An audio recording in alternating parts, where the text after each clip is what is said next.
여러분, 지금까지 한번 살아온 시간을 잠깐만 돌아보십시오. 얼마나 많은 사람을 만나셨는지요. 많은 사람을 만났을 것입니다.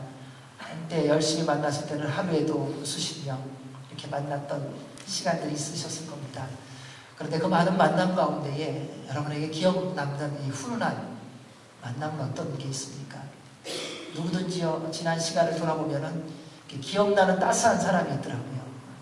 아, 참 그 사람하고 만났을 때 참 좋았는데, 아, 그분하고 또 같이 언제쯤 또 다시 만나볼 수 있을까 하는 그러한 기억이 남는 만남, 그런 사람이 있을 것입니다. 그렇게 된 이유는 간단합니다. 그때를 가만 돌아보면요, 예수 그리스도 안에서 만났던 만남이었고 주님 안에서 만났던 사람이었기 때문입니다. 왜냐하면 세상에서의 만남은 언제나 자기 중심의 만남을 갖습니다. 내가 주도권을 가져야 합니다. 내가 뭔가 유익한 것이 있어야 되고 내가 받는 것이 있어야만 만납니다. 하지만 예수님 안에서의 만남은요, 주님의 뜻이 이루어지기 위하여 만나기 때문에 만남의 목적, 그것이 전혀 다르다는 사실입니다. 그리고 세상에서의 만남은 따지는 게 많습니다. 나하고 수준이 맞냐, 지식이 맞냐, 저 사람은 몇 평에 사냐, 무슨 차 타고 다니냐, 직업은 뭐냐. 그런데 예수님 안에서 만나면 그 모든 것이 어느 틈엔가 봄날에 눈이 녹듯이 한순간에 사라져버리고 남녀노소 빈부귀천을 떠나 모두가 동일한 자격, 동일한 마음으로 만날 수 있습니다. 그래서 주님 안에서 만났을 때 기쁨이 있고 감격이 있는 것입니다. 언어가 달라도요, 주님 안에서 만나면요, 그렇게 좋을 수가 없습니다. 서로 말이 안 통하는 것 같은데 서로 만나는 그 만남의 그 느낌이 전혀 다르기 때문입니다. 그래서 우리의 좋은 만남의 기억을 돌아보면 그 모든 것은 예수님 안에서 만났던 것임을 기억할 수 있을 것입니다. 예수님을 믿고 구원받은 여러분은 모두 예수 그리스도의 제자일 것입니다. 그렇죠? 아멘. 여러분, 제자라는 것이 무슨 의미입니까? 제자는 선생님이 있다는 것입니다. 제자는 누구의 말을 따라 살아가는가? 선생님의 말을 듣고 살아갑니다. 제자는 선생님이 말하는 것은 무엇이든지 믿음으로 받아들이는 존재입니다. 시작하면서부터 만약에 선생님을 의심하거나 따르지 않는다면 더 이상 그 사람은 제자일 수가 없는 것입니다. 제자로 들어오겠다고, 제자로 선택받고 제자가 되겠다고 결정하는 순간 거기는 이미 문서로는 써놓지 않지만 이미 계약된 게 있습니다. 저는 선생님이 가르치는 것을 다 받아들이겠습니다. 선생님이 말씀하는 것을 다 따르겠습니다라고 결정한 거나 마찬가지입니다. 그래서 제자를 보면 선생님을 알 수 있습니다. 만약 제자로서 바로 배우고 훈련을 받았다면요, 그러면 그 제자를 보면 선생님이 어떤 분인지를 분명히 알 수 있을 것입니다. 예수님께서 제자들에게 이렇게 말씀하셨습니다. 누구든지 나를 따르려거든 자기를 부인하고 자기 십자가를 지고 따라야 한다. 누구든지 자기 목숨을 구하려는 사람은 잃을 것이요 누구든지 나를 위해 목숨을 잃는 사람은 얻게 될 것이다. 우리는 모두 예수님 믿고 구원받아서 예수님의 제자라고 우리가 믿고 있습니다. 그렇다면 우리의 매일의 삶은 마땅히 하나님의 말씀대로 순종하는 매일매일 순간순간의 삶이 되어야 됩니다. 여러분, 그래서 매일 먼저 시작하면서 하루에 일어나 기도로 시작하셔야 됩니다. 왜요? 그것이 제자의 삶이기 때문에요. 누구를 만나든지 주님의 사랑으로 대해야 됩니다. 왜냐하면 그것이 제자의 삶이기 때문입니다. 그때 세상 사람들이 우리의 삶의 모습을 보고 예수님이 어떤 분인지 알 수 있습니다. 여러분이 만나는 그 모든 만남 속에 주님을 알지 못하는 사람이 여러분 만나서 예수님이 어떤 분인지 판단한다는 사실을 꼭 기억하시기 바랍니다. 처음 여러분을 만난 사람이 예수님 몰랐다. 여러분 가족도 마찬가지입니다. 여러분 가족 중에서 아직 예수님을 안 믿는 분이 예수님이 어떤 분인지 누구를 통해서 판단하는가? 여러분을 통해서 판단합니다. 다른 데 가서 교회 다니는 사람이 그렇더라. 그거는 별로 영향력이 없어요. 우리 가정에서 가장 큰 영향을 받는 사람이 누군가? 나로부터 시작합니다. 내가 예수님 믿고 있기 때문에 모든 기준이 당신 예수님 믿는다며, 이것이 예수님을 안 믿는 분의 기준입니다. 그래서 하나님은 제자된 여러분을 통하여 이 땅 가운데서 예수님이 어떤 분이신지를 여러분을 통해서 증거하기를 원하십니다. 그래서 우리가 날마다 말씀대로 살아가면 여러분 가장 큰 복음의 능력을 맛볼 수 있는데, 그 복음의 능력이 무엇인가 하면요, 내가 예수님의 말씀대로 산 것을 통하여 주님께로 돌아오는 사람이 있는 것을 보는 것입니다. 여러분, 우리는 복음의 능력을 가지고 자꾸 성공이라고 생각합니다. 내가 하는 기업에 어려움이 없는 것이 복음의 능력이라고 오해합니다. 예수님 잘 믿는 것이 내가 하는 일에 아무 어려움 없이 잘 진행되는 거라고만 생각합니다. 예수님 잘 믿으면 그렇게 주님이 인도하시고 보호하십니다. 그런데 진짜 복음의 능력은 무엇인가? 죄악 중에 살면서도 예수 그리스도를 모르는 사람이 여러분의 삶의 모습을 통하여 주님을 발견하고 영원한 생명을 얻게 되는 것, 그것이 복음의 진짜 능력입니다. 여러분, 세상의 모든 것을 다 갖고 있는데 생명이 없다면 무슨 소용이 있습니까? 우리는 다시 복음의 능력을 회복해야 됩니다. 여러분, 좀 손해봐도요, 복음이 증거되어지는 삶을 사시기 바랍니다. 여러분, 좀 멸시를 받아도요, 예수 그리스도가 증거되는 삶을 사십시오. 여러분, 조금 다른 사람한테 희생을 당하더라도 여러분 때문에 예수님 믿는 사람이 생기도록 한번 살아보십시오. 그래서 누가 시켜서가 아닙니다. 이미 여러분이 제자이기 때문입니다. 그때 말씀의 능력이 무엇인지, 그 깊이와 넓이와 높이가 얼마나 놀라운 것인지를 맛보게 해주실 겁니다. 그 은혜가 날마다 있기를 주의 이름으로 축원합니다. 오늘 우리는 예수 그리스도의 제자의 삶을 살아가는 두 사람을 봅니다. 바로 베드로와 고넬료라고 하는 사람입니다. 이 사람들을 통하여 제자의 삶을 다시 한번 살펴보기 원합니다. 우리 23절, 24절 말씀을 같이 읽겠습니다. 시작.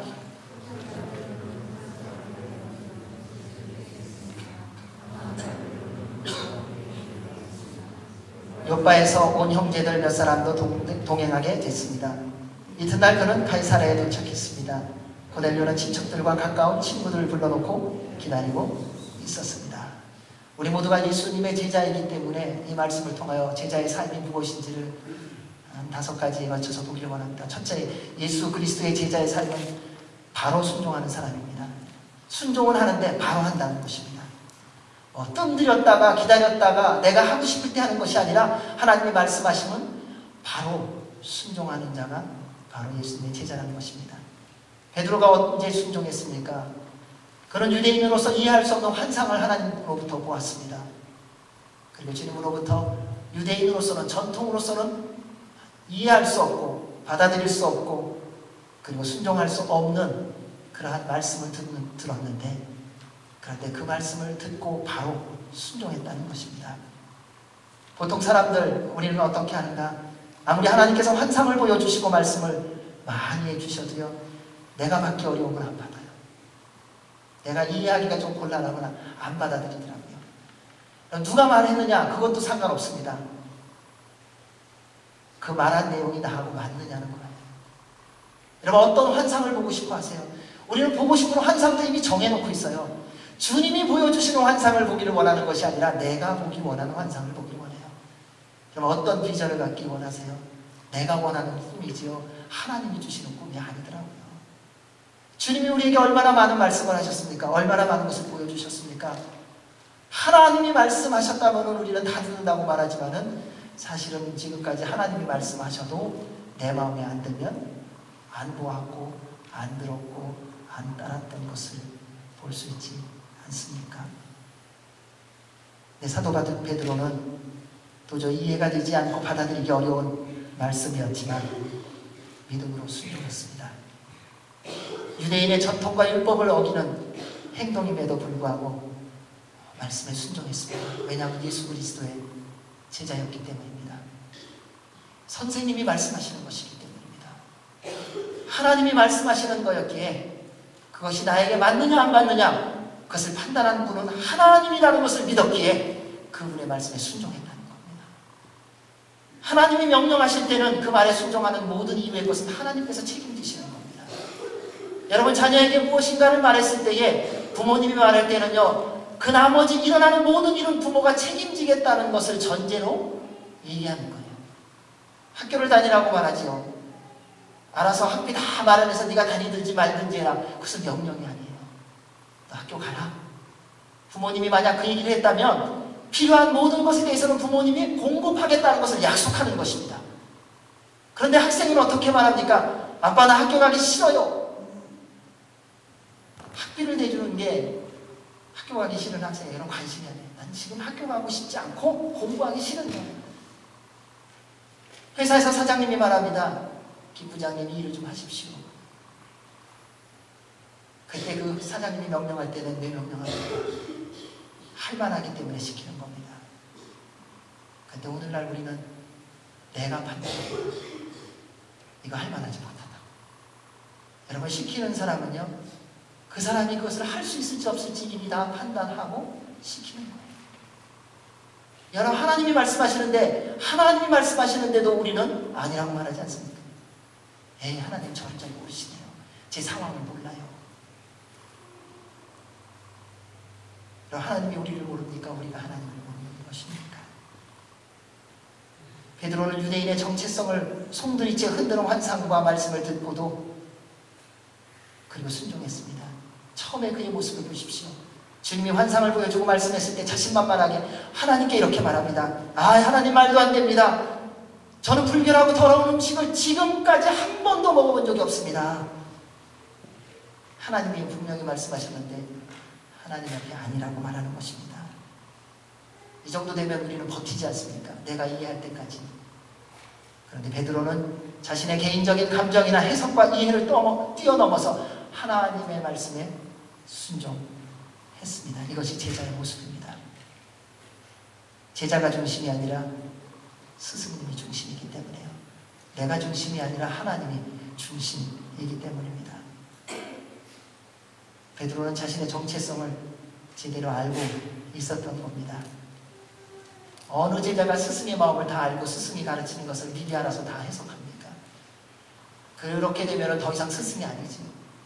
모르기 때문에 제자입니다. 배워야 하기 때문에 제자입니다. 스승의 말씀대로 순종하며 따라가야 하기 때문에 제자입니다. 세상에 스승과 제자의 관계도 그렇습니다. 여러분, 하물며 창조주 하나님의 마음을 다 알고 계십니까? 주님이 왜 나에게 그 꿈을 보여주셨는지 여러분 다 해석하십니까? 주께서 지금까지 왜 이렇게 나의 인생을 인도해 주셨는지 여러분 다 설명하실 수 있습니까? 주님께서 왜 말씀을 통하여 나에게 내가 듣기 싫은 말씀을 해주셨는지 그것에 대해서 여러분 논리적으로 설명하실 수 있으신가요? 주님을 따라가고 주의 말씀대로 순종할수록 우리가 아는 것은 한 가지더라고요. 내가 얼마나 하나님을 모르고 있는가를 알게 된다는 것입니다. 여러분, 그래서 진짜 나이 많이 드신 분을 만나면요, 성숙하고 변화된 분을 만나면 별 말이 없으세요. 누가 제일 말이 많은가? 제대로 모르면서 아는 척하는 사람이 제일 말이 많아요. 진짜 아는 사람은요, 조용해요. 왜요? 하도 말 같지 않은 소리가 많잖아요, 사실 우리 안에. 거기에 이분이 대답할 일이 없는 거예요.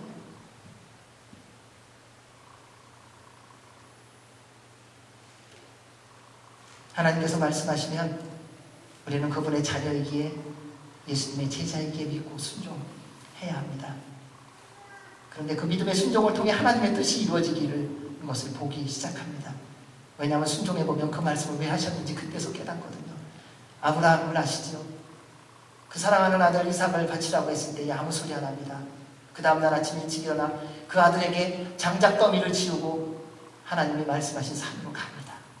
그리고 그 아들을 정말 아브라함은 죽였습니다.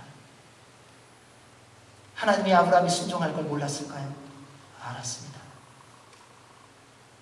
그런데 하나님은 아브라함에게 하나님이 어떤 분이신지를 보여주시기 위하여 그 명령을 하셨던 것입니다.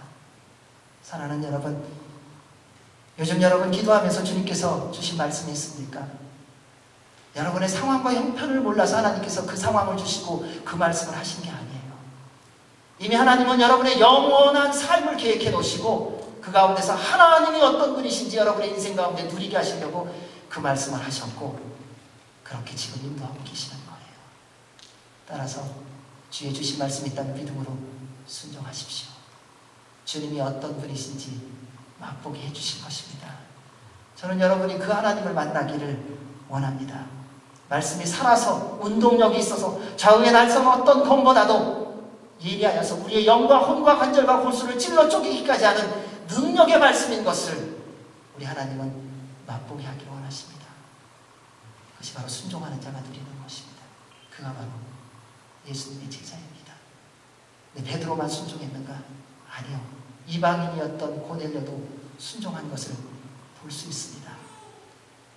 24절을 보면 그는 환상을 보고 사람들을 보내 베드로를 불러오게 하고서 불러오게 하는 그 사이에 다 일가 친척 친구들을 다 자기 집에 불러 모아갖고 기다리고 있었습니다. 알지도 못하는 사람을 부르러 보낸 것입니다. 그가 온다는 보장도 없어요. 아무 보장도 없는데 하나님이 말씀하셨다는 그 한 가지 이유 때문에 순종하고 부르러 사람을 보내고 그리고 그 하나님 말씀대로 사람들을 모아놓고 기다리고 있습니다. 안 오면 어떻게 합니까? 고넬료는 하나님 말씀 듣고 믿음으로 순종했습니다. 이것이 바로 믿음의 순종입니다. 하나님의 말씀을 믿고 순종하면 그 말씀이 그대로 이루어지는 것을 경험할 수 있습니다. 믿음의 가장 큰 적이 뭔지 아세요? 걱정하고 염려하고 의심하는 겁니다. 그래서 사단이 사용하는 아주 좋은 방법이 있습니다. 세상의 상식입니다. 세상의 논리예요. 우리의 경험이에요. 우리가 실패했던 경험, 배반당했던 경험, 예전에 믿었다가 속았던 경험, 이 경험들을요 절묘하게 하나님의 말씀을 들을 때 우리로 새록새록 생각나게 해요. 너 그때도 믿었는데 너 속았잖아. 그 사람이 목사래잖아. 너 그때 목사한테 속고도 아직도 정신 못 차리냐? 너 장모한테 속고도 아직도 정신 못 차리냐? 너 교인한테 속고 아직도 교인을 믿느냐? 과거에 예수님 믿는 사람이라고 하는 사람으로부터 속았던 것을 절묘하게 기억나게 하는 것이 사단의 전략입니다. 그리고 걱정하고 염려하게 만듭니다. 다시 그런 일이 일어나지 않을 거라고 우리를 속입니다. 사랑하는 여러분, 말씀을 의심하게 되고 말씀 갖고 걱정하고 염려하면 순종하지 못합니다. 그러므로 주님이 말씀하시면요 믿고 바로 순종하십시오. 그래야 의심과 걱정과 염려가 들어올 틈이 없습니다. 여러분, 그것이 최고의 길입니다. 내가 알면 합니다. 여러분, 그럼 아는 만큼만 하시기 바랍니다. 지금까지 주의 말씀을 듣고 아는 만큼만 바로 순종하세요. 모르는 거 하나님이 말씀 안 하시고 하나님 순종하라고 말씀하시지 않으셨어요. 우리 주님이 말씀하시는 것은 아주 간단합니다. 내가 너희에게 말한 것만 순종하라는 것입니다. 언제? 바로 어떻게? 말한 대로. 하나님 말씀 가지고 여러분 더 잘하려고 애쓰지 마십시오. 내가 더 잘 준비해서 내일 하겠다고 말씀하지 마십시오. 주님이 말씀하셨으면요 거칠어도 괜찮아요. 지금 들은 이 순간 그냥 말씀대로 순종하십시오. 그러면 주님 되심을 경험하게 해주실 것입니다. 그 은혜를 누리시길, 그 복을 누리시길 주의 이름으로 축원합니다. 우리 25절 26절 말씀 읽겠습니다. 시작. 베드로가 집으로 돌아가자 고넬료가 맞이하며 베드로 발 앞에 엎드려 경의를 표했습니다. 그러나 베드로는 그를 일으켜 세우며 일어나시오, 나도 같은 사람일 뿐입니다 라고 말했습니다. 예수님의 제자는 겸손한 인격의 소유자입니다. 능력도 있고 실력도 있습니다. 그런데 예수님의 제자의 특징 가운데 하나는 겸손한 인격을 소유했다는 것입니다. 베드로가 고넬료의 집에 도착하자 많은 사람들이 기다리고 있었죠. 그런데 그 백부장인 고넬료가 베드로가 도착하자마자 엎드려 경의를 표했다 이렇게 말합니다. 어떠세요? 누군가 초청을 받아서 어딜 갔는데 너무 환영하고 반갑게 맞이해주면 야, 이 사람 정말 나 알아보는구나. 드디어 하나님이 나를 세워주시는구나. 겉으로는 그렇게 표현 안 해도 속으로는 그런 은근한 그 자부심과 이런 게 있을 수 있습니다. 그런데 그 순간이 내가 정말 하나님의 사람이고 예수 그리스도의 제자인가를 확인할 수 있는 순간이기도 합니다. 여러분, 겸손한 것은 억지로 되는 것이 아닙니다. 예수님을 인격적으로 만나고 날마다 성령님 충만해야만 겸손할 수 있습니다. 우리 다 겸손하고 싶어요. 근데 겸손이 안 돼요. 왜냐하면 내 힘과 능력으로 되는 것이 아니기 때문에요. 우리는 사람에 따라 얼마나 여러 가지 모습을 보이는지 모릅니다. 하지만 겸손한 사람은 상황과 여건에 상관없이 언제나 동일하게 상대를 존중해 줄 수 있는 사람이라는 겁니다. 그가 어떤 사람이냐를 보지 않습니다. 주님이 나를 만나게 해주신 사람이라면 언제나 동일한 마음으로 대하는 것입니다. 세상 사람은 그렇지 않아요. 세상 사람은 좋을 때는요 간도 쓸개도 빼주다가 내 마음에 안 들면요 국물도 없는 것이 세상 사람들의 만남입니다. 하지만 겸손한 사람은 늘 상대를 먼저 배려합니다. 고넬료도 겸손한 사람이었습니다. 하나님의 사람을 존중할 줄 알았습니다. 그가 어떤 사람인지 모름에도 불구하고 엎드려 경의를 표합니다. 세상적으로 보면 훨씬 더 능력이 있고 재력이 있습니다. 부하들도 많습니다. 종도 있습니다. 얼마든지 당당하게 이야기하면서 그저 한 손님으로서 격식을 갖출 수도 있었을 것입니다. 그런데 베드로에게 그 고넬료라고 하는 백부장은 존중하며 그를 맞이하는 것을 볼 수 있습니다. 하나님의 사랑이라는 증거입니다. 베드로도 마찬가지입니다. 분에 넘치는 경의를 받았을 때 은근히 즐기지 않았습니다. 그를 일으켜 세우며 말합니다. 일어나세요. 저도 당신하고 똑같은 사람입니다. 그것이 하나님의 사람 예수 그리스도의 제자의 모습이라는 것입니다. 우리는 어떤지 한번 돌아볼 필요가 있습니다. 여러분, 사람을 대할 때 어떻게 대하세요? 정말 동일한 마음으로 대하십니까? 보여지는 것에 따라 판단하고 계시지는 않습니까? 내가 몇 번 대해본 것으로 그 사람에 대해 내가 심판하고 있지는 않습니까? 이 사람은 성격이 나하고 안 맞아. 이 사람은 옷이 영 내 스타일이 아니야. 배운 것도 없는 무식한 사람이야. 경험도 별로 없네. 얘기가 안 통하네. 그럼 우리는 어떤 기준을 가지고 예수 그리스도의 제자인 것을 보여주고 있는지요? 예수님의 제자는 어느 누구를 대하든지 먼저 겸손함으로 상대를 존중하는 사람입니다. 왜냐하면 예수님의 마음을 소유했기 때문입니다.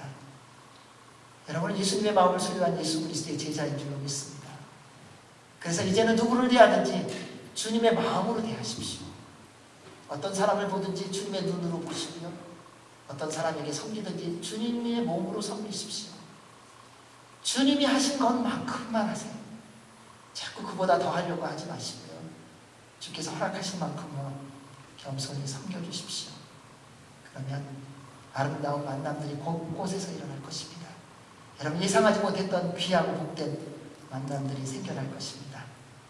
그럼 그때 주님께서 영광을 받으시고 예수 그리스도의 제자의 삶을 살게 될 줄로 믿습니다. 우리 27절, 28절, 29절 읽겠습니다. 시작. 베드로는 고넬료와 이야기를 나누며 안으로 들어갔습니다. 들어가 보니 많은 사람들이 모여 있었습니다. 그들에게 베드로가 말했습니다. 여러분도 잘 알다시피 이렇게 이방 사람과 교제하거나 방문하는 것은 우리 유대 사람으로서는 율법에 어긋나는 행동입니다. 그러나 하나님께서는 어떤 사람도 불결하거나 더럽다고 해서는 안 된다고 내게 보여주셨습니다. 그렇게 여러분이 나를 불렀을 때 사양하지 않고 왔습니다. 그런데 무슨 일로 나를 불렀습니까? 예수님의 제자의 특징은요, 정직하다는 겁니다. 상황과 형편에 따라 눈치 보면서 이해득실을 따지지 않습니다. 하나님께서 허락하신 모든 상황 속에서 지혜롭게 그리고 정직하게 살아가는 사람입니다. 베드로는 유대인으로서 이방 사람과 교제하는 것, 방문하는 것이 율법에 어긋나는 것을 알았습니다. 그리고 그것을 말합니다. 하나님이 말해서 내가 어쩔 수 없어. 그리고 가지 않았어요. 말씀에서 순종했는데 내가 가서 얘기합니다. 고넬료, 내가 여기에 온 이유는 하나님께서 나를 보내셨습니다. 그리고 내가 여기 왔는데 내가 할 수 없이 왔습니다. 이렇게 말하지 않고 하나님이 보내서 말씀하셔서 왔는데 내가 여기 온 거는 굉장한 위험을 감수하고 왔습니다. 얘기를 합니다. 우리 유대인의 전통으로 하면 나는 이제 버림받을지도 모릅니다. 지탄을 받을지도 모릅니다. 함께하는 동역자들에게 손가락질 받을지도 모릅니다. 그렇지만 왔습니다. 이 얘기를 하는 겁니다.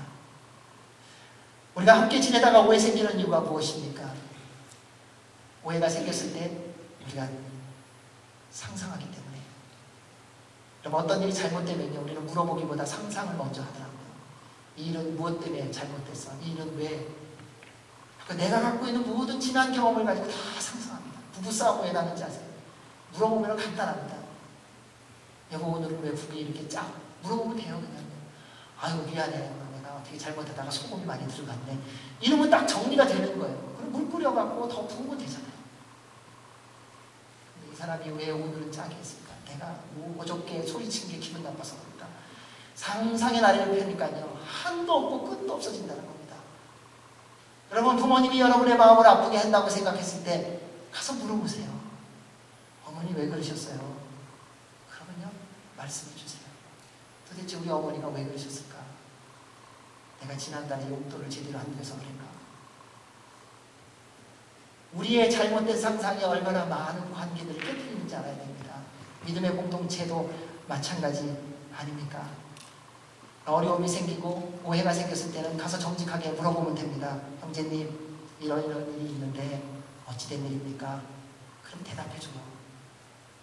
변명이라도 좀 이렇게 들어가 주세요. 그럼 변명하다가 나중에는 정직해지더라고요.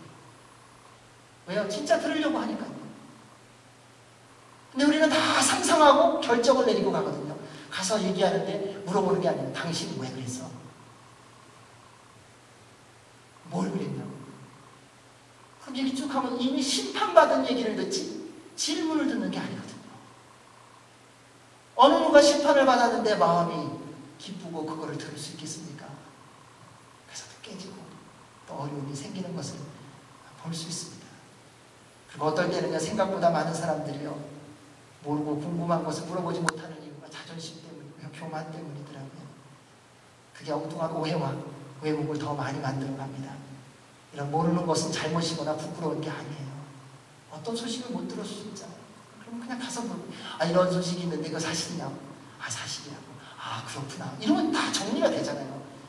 뭘 해다가 모르면 그냥 물어보면 돼요. 선생님한테 가서. 아니면 뭐 다른 사람한테 가서 물어보면 되잖아요. 내가 이거 하고 싶은데 이거 잘 못하는데 이거 좀 나 좀 가르쳐 달라고. 그러냐고. 진짜 물어보면요, 다 알려줍니다. 그리고 진짜 물어보는지 알거든요. 근데 진짜 물어보는데 이거 무식하게 그것 좀 몰라요. 이거 몰라요. 이러는 사람 못된 사람이에요. 그런 사람 다시도 만나지 마세요. 내가 정말 궁금해서 물어보는데 그런 식으로 대하면 이미 다 본 거예요. 그거는 뭐. 그렇게 몰라서 궁금해서 질문하는데도 대답을 안 하고 무시하는 사람은요, 진짜 나중에 다른 거 또 물어봐도 똑같아요.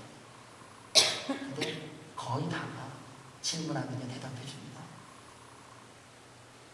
그러면 여러분의 자녀가 와서 아니면 친구가 와서 어떤 모르는 상황을 물어보는데 나 모른다고 외면하시겠어요? 알고 있는 것은 아니요.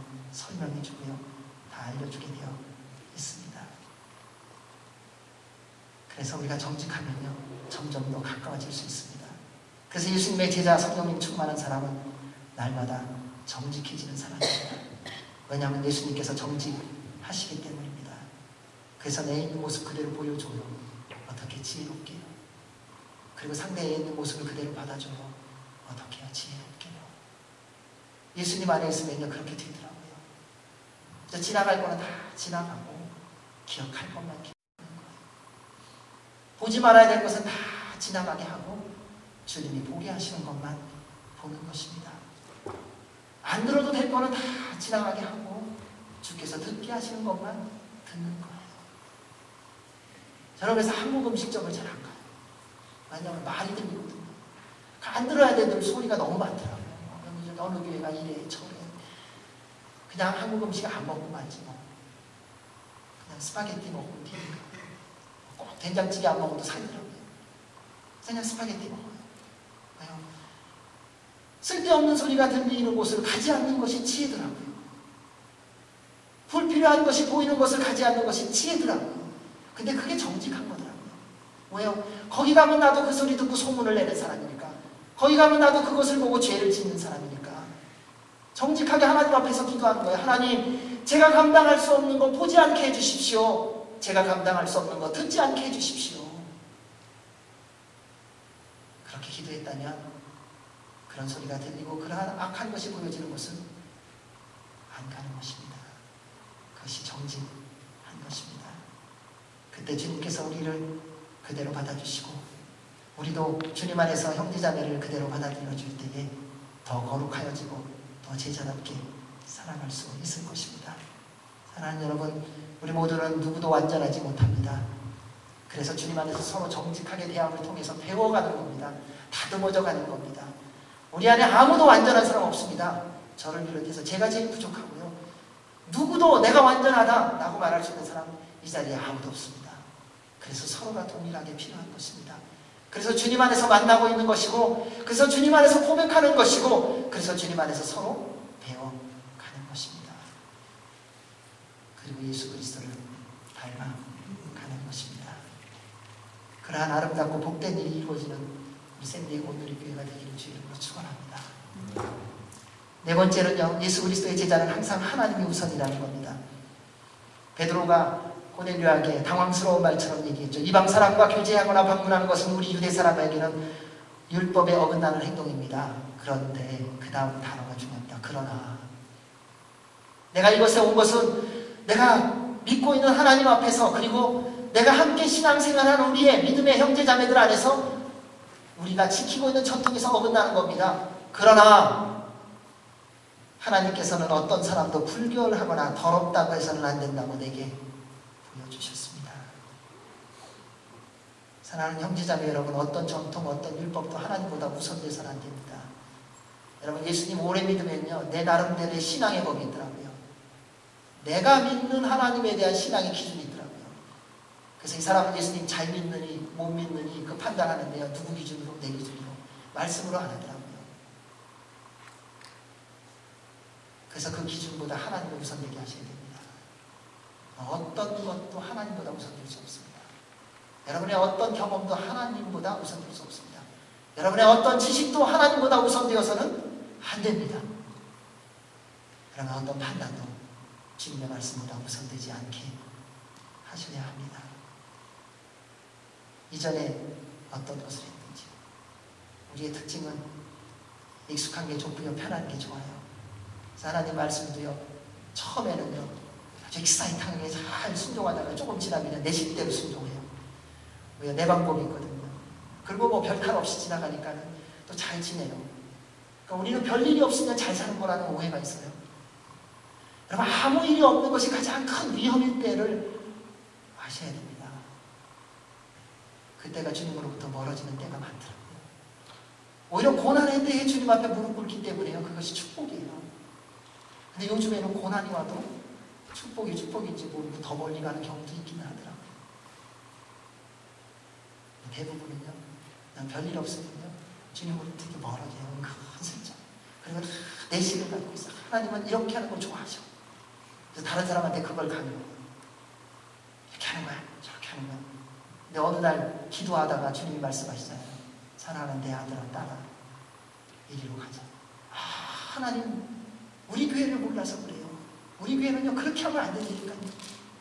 하나님, 우리 가정을 몰라서 그래요. 우리 가정은요, 그렇게 하면 안 돼요.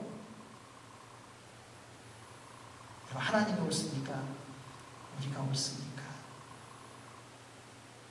따라서 삶의 현장에서 언제나 하나님이 우선되는 삶을 살아가시기 바랍니다. 이전에 아무리 익숙하고요, 여러분 전문성을 갖고 있는 잘하는 것이라고 하여도요, 주님이 말씀하시면 그냥 미련 없이 바꾸세요. 더 좋은 것 준비하고 계세요. 더 아름답고 복된 것을 예비하고 우리에게 말씀하시는 거예요. 그것이 우리 하나님의 인도하심입니다. 따라서 지금부터 새롭게 시작하시기 바랍니다. 여러분의 생각에 주님의 생각이 가장 우선되게 하시기 바랍니다. 여러분의 언어에 하나님의 말씀이 가장 우선되게 하시기 바랍니다. 여러분의 마음에 예수 그리스도의 마음이 가장 우선되게 하시기 바랍니다. 그로 인해 매일매일 주의 음성을 듣고 순종함으로 하나님의 약속하신 모든 하늘과 땅의 은혜와 복을 누리는 여러분 모두가 되시길 주의 이름으로 축원합니다. 우리 30절에서 33절 말씀 읽겠습니다. 시작. 고넬료가 대답했습니다. 4일 전 바로 이 시간 오후 3시쯤에 내가 집에서 기도를 하는데 갑자기 빛나는 옷을 입은 한 사람이 내 앞에 서서 고넬료야, 하나님께서 내 기도를 들으셨고 내가 가난한 사람들에게 베푼 것을 기억하고 계신다. 요바로 사람들을 보내 베드로라고 하는 시몬을 불러라. 그는 바닷가에 살면서 가죽제품을 만드는 시몬의 집에 손님으로 있다라고 말씀하셨습니다. 그래서 내가 즉시 당신을 부르러 보냈던 것입니다. 정말 잘 오셨습니다. 지금 여기 하나님 앞에 우리 모두 와 있으니 주께서 당신에게 명령하신 모든 것을 귀 기울여 듣겠습니다. 예수님의 사랑은요, 지혜롭고 인내하는 사람입니다. 베드로는 고넬료가 보낸 사람, 그 종과 그 부하에게 왜 나 불렀냐고 질문하지 않습니다. 보통 우리는 그렇게 말하지 않습니까? 누가 부르면요, 누가 전달해 주면요, 왜 불렀대? 비서실에서 전화 와갖고 사장님이 부르시는데요. 그러면 뭐라고 말합니까? 왜 불렀대? 그 사람이 알고 있으니까요. 그것을 들으려고 하는 이유가 무엇입니까? 대비하려고요. 준비하려고요. 그런데 베드로의 모습을 보면 고넬료에 의해서 부름받아서 부르러 온 사람들에게 그 질문을 하지 않습니다. 그냥 하나님의 말씀에 순종하고 그 현장으로 갑니다. 왜요? 그는 질문해야 할 사람이 누구인지를 알았다는 거예요. 누구에게 질문해야 될지를 알았던 지혜로운 사람입니다. 많은 오해가 생기고 어려움이 생기는 건 뭐냐면요, 질문해야 될 사람에게 질문 안 하고 엉뚱한 사람끼리 질문하고 대답하기 때문에 우리는 자꾸 문제의 핵심에서 벗어나 주변에 있는 것을 가지고 자꾸 더 혼란스럽게 만들고 복잡하게 만들더라고요. 근데 베드로는 지혜로운 예수 그리스도의 제자였기에 부르러 온 사람과 같이 부른 사람에게 갈 때까지 그냥 가요. 얼마나 궁금했는지 그건 베드로만 아는 것이에요. 가서 물어봅니다. 하나님의 때를 알고 있고 누구에게 물어봐야 하는지를 정확히 알고 있습니다. 이 사람이 바로 지혜와 인내의 사람입니다. 여러분, 우리도 다 지혜롭고 인내하면서 살고 싶지 않으세요? 근데 안 되잖아요. 내 힘으로 안 되거든요. 그러면 성실하고 싶은데 안 되잖아요. 계획 세우는 거 계속해서 하고 싶은데 안 되잖아요. 잠자는 것도 정한 시간에 자는 거 그거 쉽지 않잖아요. 그렇잖아요. 나 내일부터 10시부터 잔다. 근데 10시부터 꼭 자게 되면 안 돼요. 그것도. 우리 지속성이라는 게요. 노는 것도 지속성 없더라고요. 가만 보니까요. 노는 것도 들쑥날쑥. 일하는 것도 들쑥날쑥. 뭐든지 다 들쑥날쑥이더라고요. 그렇게 할 수 있는 지혜와 인내력이 어디서부터 오는가? 성령 하나님으로부터 온다는 것입니다. 우리의 경험, 우리의 실력 때문이 아니라 우리 안에 계신 성령 하나님의 도우심으로 말미암아 지혜로워지고 인내하는 사람이 된다는 것입니다. 여러분, 오늘날처럼 정보가 넘치는 시대가 어디 있습니까? 무엇이든지 궁금하면 다 인터넷 치지 기도 안 하더라고요. 인터넷 치면 바로 답이 나오잖아요. 구글, 네이버 여러 가지 많더라고요. 그런데 동시에 오늘날처럼 조급한 시대가 없습니다. 조금이라도 응답이 늦으면요, 언제든지 바꾸는 시대예요. 기다리지를 못합니다. 이러한 모습이 하나님 앞에서도 동일한 우리의 모습이지 않습니까? 여러분, 주님 앞에 기도하며 얼만큼 그 자리에 앉아 기다리고 계세요? 주님 앞에 간구하면서 얼만큼 주님이 응답하실 것을 기다리며 잠잠히 주님 앞에 기다려보셨습니까? 여러분, 그렇게 소원이라고 주 앞에 간구하면서 주께서 응답하실 수 있도록 그분에게 말할 시간을 얼마나 들으셨습니까?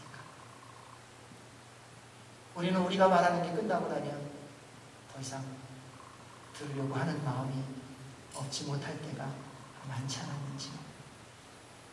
하지만 한 가지를 기억해야 합니다. 어떤 일을 해도요, 반드시 시간이 필요합니다. 여러분, 컵라면 먹으려면 몇 분 기다려야 되는지 아시죠? 몇 분 기다려야 되죠? 컵라면 먹을 때도 3분 기다려야 돼요. 햇반 먹을 때 몇 분 기다려야 되는지 아세요? 끓는 물에는 3분, 마이크로웨이브는 1분 30초. 햇반이랑 확 뜯어갖고 그냥 막 먹는 거 아니에요. 뭐든지 시간이 필요하더라고요. 그럼 배를 먹으려면요, 배나무를 심고 배나무의 열매가 맺혀질 때까지 기다려야 돼요.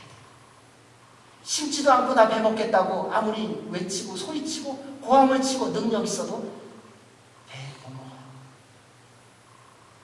여러분, 20살이 되려면 내가 아무리 능력이 있고 우리 아버지가 아무리 능력이 있어도 2년 만에 20살이 되지 않습니다. 20년을 기다려야 20살이 될 수 있어요.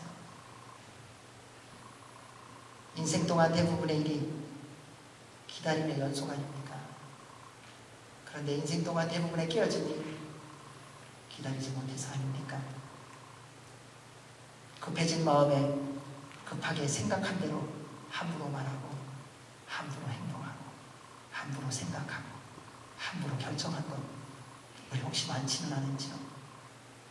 오늘 주님께서 우리에게 말씀하십니다. 예수 그리스도의 제자인 우리에게 내가 무엇을 하든지 한 번만 더 생각해보라고, 한 번만 더 기도해보라고, 한 번만 더 사랑해보라고, 한 번만 더 용서해보라고, 한 번만 더 함께 가보라고. 그때 하나님의 말씀을 경험할 것입니다. 오늘날처럼 똑똑하게 살 수 있는 모든 정보가 있었던 시대가 없지 않습니까? 그런데 오늘날처럼 이렇게 혼란스럽게 사는 사람들도 없는 것 같아요. 모두가 다 뭘 해야 될지 모른다고 해요. 젊은이들에게 가서 물어보면요, 다 대답이 그래요. 뭐 하고 싶니? 모르겠어요. 어떻게 살아갈 거니? 모르겠어요. 여러분은 어떻습니까? 여러분 어떻게 사시렵니까? 남은 인생은? 여러분 남은 인생에 대해서 어떤 목적을 가지고 어떤 목표를 향하여 달려가고 계십니까? 알고 싶은 모든 것을 타이프만 치기만 하면 대답을 없는 이 시대에 여러분 어찌하여 인생에 대해서는 그렇게 갈등하고 혼란 속에 빠져 살아가십니까? 이유는 간단하더라고요. 우리는 누구 앞으로 나가야 되는지를 놓치고 있습니다. 누구에게 물어봐야 되는지를 놓치고 있습니다. 누굴 만나야 되는지를 놓치고 있다는 것입니다. 사랑하는 여러분, 주님 앞으로 나오시기 바랍니다. 살아계신 하나님 앞에 나오십시오. 여러분 인생의 갈림길에 있으세요. 내일 무엇을 해야 될지 모르십니까? 오늘 주님께서 그 대답을 주기를 원하세요. 왜요? 여러분은 예수님의 제자이기 때문에요. 제자가 아니면 괜찮아요. 제자가 아니시다면 또 언젠가 시간이 오겠죠. 그러나 예수님을 믿고 구원받은 그래서 예수 그리스도의 제자라면 주님 앞에 나오십시오. 십자가 앞에 무릎 꿇으십시오. 그리고 주의 음성을 들으시기 바랍니다. 여러분을 더 예수님 닮게 해주실 것입니다. 그로 인해 남은 평생이 하나님의 기쁨과 자랑과 영광이 되시길 주 이름으로 축원합니다. 아멘. 기도하겠습니다. 하나님 아버지 감사합니다. 우리를 위하여 십자가에 달려 죽으시고 부활하시고 우리를 부르셔서 제자 삼아 주셨습니다. 이제 주의 부름에 믿음으로 순종하며 살아가는 저희들 되게 하시고 그를 통해 하늘과 땅의 모든 약속을 누리며 살아가는 남은 평생 되게 하여 주옵소서. 예수님 이름으로 기도합니다. 아멘.